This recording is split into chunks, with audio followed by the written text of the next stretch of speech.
তিরমিজি শরীফের হাদিস। রাসূলুল্লাহ সাল্লাল্লাহু আলাইহি সাল্লামের সম্মানিতা স্ত্রী উম্মে হাবিবা রাদিয়াল্লাহু তাআলা আনহা বলছেন, রাসূলুল্লাহ সাল্লাল্লাহু আলাইহি সাল্লামের সম্মানিতা স্ত্রী হযরত উম্মে হাবিবা রাদিয়াল্লাহু তাআলা আনহা বলছেন, রাসূল পাক সাল্লাল্লাহু আলাইহি সাল্লাম ইরশাদ করিয়াছেন, নেক কাজের হুকুম করো অথবা মন্দ কাজ হইতে বিরত থাকো। নেক কাজের, নিজেও নেক কাজ করো। রাসূলুল্লাহ সাল্লাল্লাহু আলাইহি সাল্লাম বলেছেন উম্মে হাবিবাকে, যেহেতু রাসূলুল্লাহ সাল্লাল্লাহু আলাইহি সাল্লামের স্ত্রী, তো উম্মে হাবিবা রাদিয়াল্লাহু তাআলা আনহা বলছেন, রাসূলুল্লাহ সাল্লাল্লাহু আলাইহি সাল্লাম ইরশাদ করিয়াছেন, নেক কাজের হুকুম করো, নেক কাজের হুকুম করো এবং নিজেও নেক কাজ করো, অথবা মন্দ কাজ হইতে বিরত থাকো এবং অন্যদেরকেও বিরত রাখো। অন্যদেরকেও মন্দ কাজ করা হইতে নিষেধ করো, বাধা প্রদান করো। আমি যেমন তোমাদেরকে করছি বিভিন্ন প্রকারে, যেখানেই যাও, আত্মীয় বাড়ি যাও, মেয়ের বাড়ি যাও, মায়ের বাড়ি যাও, বোনের বাড়ি যাও, যেখানেই যাও, এই কাজটাই হচ্ছে উম্মতে মুহাম্মাদির সবচেয়ে বড় দায়িত্ব, সবচেয়ে বড় কাজ। কি? নেক কাজের আদেশ করা আর গুনাহের কাজ থেকে মানুষকে বাধা প্রদান করা এবং নিজেও নেক কাজ করা মুখের দ্বারাই এবং কর্মের দ্বারাই, 5 ওয়াক্ত সালাত আদায় করা এবং অন্যদেরকেও এই সমস্ত নেক কাজ করার আদেশ করা। অথবা আল্লাহ তাআলার জিকির করা ছাড়া মানুষের সকল প্রকার কথাবার্তা তাহার উপর বিপদ স্বরূপ অর্থাৎ পাকড়াও হওয়ার কারণ হইবে। রাসূলুল্লাহ সাল্লাল্লাহু আলাইহি সাল্লাম কি বলেছেন? উম্মে হাবিবা রাদিয়াল্লাহু তাআলা আনহা বলেন, রাসূলুল্লাহ সাল্লাল্লাহু আলাইহি সাল্লাম বলিয়াছেন, নেক কাজের হুকুম করো এবং নিজেও নেক কাজ করো, অথবা মন্দ কাজ হইতে বিরত থাকো, অন্যদেরকেও বিরত রাখো, অথবা আল্লাহ তাআলার জিকির করা ছাড়া মানুষের সকল প্রকার কথাবার্তা তাহার উপর বিপদ স্বরূপ।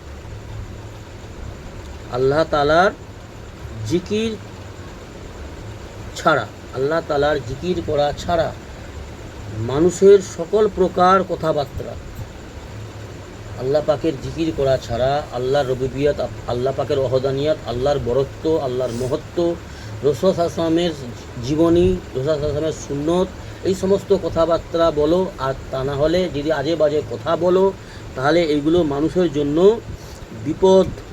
বিপদ স্বরূপ অর্থাৎ পাকড়াও হওয়ার কারণ হইবে। আজে বাজে কথা বললে, আজে বাজে চর্চা, গীবত, পরচর্চা শোনা এবং বলা, যেখানে আজে বাজে চর্চা হয় সেই জায়গাতে যাওয়াই নেই।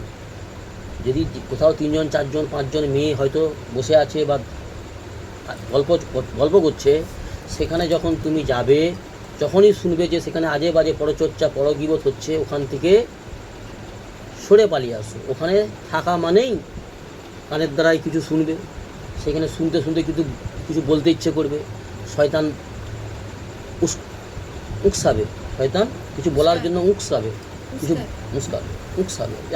কিছু বলতে মন চাইবে, অর্থাৎ তাদের সঙ্গে তুমিও তাদের সঙ্গে যুক্ত হয়ে যাবে, তুমিও তাদের মধ্যে গণ্য হয়ে যাবে। অর্থাৎ ওখান থেকে সরে পালিয়ে আসা ভালো। জি, সরে এসে একা একা 3 তাসবিহ পুরা করো, জিকির করো। জি, আল্লাহকে স্মরণ করো। জিকির কি? আল্লাহকে স্মরণ করা হচ্ছে জিকির। জিকির বিভিন্ন প্রকারের জিকির হয়, যেগুলো আমরা নেক আমল করি, এটাও জিকির। এলেম শিক্ষা করি, এই যে আমি তোমাদেরকে কিছু বলছি, তোমরা শুনছো, আমি কোরআন হাদিস থেকে কথা বলছি, তোমরা শুনছো, তো এটা হচ্ছে জিকিরের মজলিস। আমি তোমাদেরকে শোনাচ্ছি, তোমরা শুনছো। আমরা সমানভাবে আল্লাহর কাছে নেকি পাবো এবং এতে আমাদের সমানভাবে লাভ হবে। যদি আমরা আমল করতে পারি তাহলে আরও বেশি লাভ হবে, তাই না? নাহলে এক কান দিয়ে শুনবো, এক কান দিয়ে বের করে দেবো, যখন শুনছি তখনের মতন, তারপরে আবার যেইকে সেই, এটাই বেশি হয়। কিন্তু আমাদেরকে এটা থেকে বাঁচার চেষ্টা করতে হবে। যে চেষ্টা করে আল্লাহ তাকে সফল করে, যে ভালো কাজের চেষ্টা করে আল্লাহ তাকে সফল করে, যে মন্দ কাজ থেকে বাঁচার চেষ্টা করে আল্লাহ তাকে সফল করে। কথা বুঝে আসছে? আল্লাহ আমাদের দ্বীন ইসলামের সহি বুঝদান করুন। আল্লাহ দ্বীন ইসলামের উপর মওত পর্যন্ত, জীবনের শেষ মুহূর্ত পর্যন্ত মৃত্যুর আগে মুহূর্ত পর্যন্ত দিন ইসলামের উপরে জমে থাকা, দিন ইসলামের উপর টিকে থাকা, এটাই ভাগ্যবান হওয়ার, ভাগ্যবান ব্যক্তির পরিচয়। এটা আল্লাহর কাছে চেয়ে নিতে হয়, আল্লাহর কাছে চেয়ে নিতে হয়।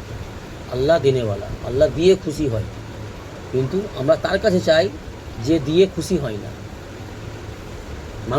মানুষের কাছে কোনো কিছু যদি চাও, সে যতই নিজের আপনজন হোক না কেন, তার কাছে যখন কোনো জিনিস চাইবে, একবার দিবে, দুবার দিবে, তিনবারের বেলায় সে হয়তো দু পাঁচটা উল্টোপাল্টা বলবে, হ্যাঁ, উল্টোপাল্টা বলবে, দিয়েও সে অসন্তুষ্ট হবে। কিন্তু আল্লাহ রাব্বুল আলামিনকে যতবার চাইবে, যা চাইবে, যত চাইবে, ততই দিবে আল্লাহ, দিয়ে আল্লাহ সন্তুষ্ট হয়। আল্লাহর কাছে বান্দা যদি না চায়, আল্লাহর কাছে বান্দা যদি নিজের প্রয়োজন পেশ না করে, প্রয়োজন যদি আল্লাহকে না বলে, আল্লাহ অসন্তুষ্ট হয়। আল্লাহ অসন্তুষ্ট, আল্লাহর কাছে চাইলে বান্দার উপরে আল্লাহ খুশি হয়, আল্লাহ দিয়ে খুশি হয়। কথা বুঝে আসছে? ওই জন্য যা কিছু দরকার, যা কিছু প্রয়োজন আমরা আল্লাহকে বলবো, আল্লাহর কাছে চাইবো, আল্লাহ আমাদের দেবে, এই বিশ্বাসের সঙ্গে আমরা আল্লাহর কাছে চাইবো। জি ইনশাআল্লাহ, নাকি? আল্লাহ তৌফিক দান করুন। আল্লাহুম্মা আমিন।